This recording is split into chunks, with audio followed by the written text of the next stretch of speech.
जिंतूर शहरातील नागरिकांना गेल्या काही दिवसांपासून दूषित आणि गढूळ पाण्याचा पुरवठा होत असल्याने संतापाची लाट उसळली आहे। या गंभीर प्रश्नावर अखिल भारतीय तालुका मराठी पत्रकार संघाने थेट नगर परिषद प्रशासनाला जाब विचारक मुख्य अधिकाऱ्यांना निवेदन सादर केले। नागरिकांच्या आरोग्याशी खेळ सुरू असल्याचा आरोप करत पत्रकार संघाने तातडीने उपाययोजना करण्याची मागणी केली। शहरातील अनेक भागांमध्ये नळातून येणारे पाणी गढूळ, दुर्गंधीयुक्त आणि त्यामध्ये गाळ, माती आणि सांडपाणी मिसळत असल्याचा संशय व्यक्त केला जातोय।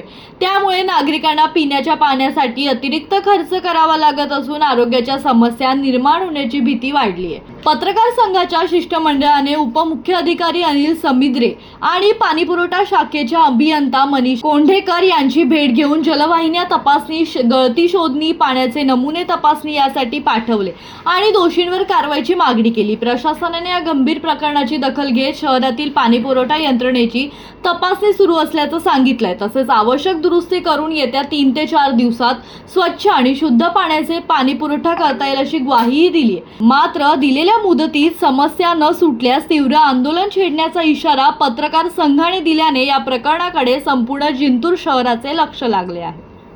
मनोज टाक, जनशक्ती, जिंतूर।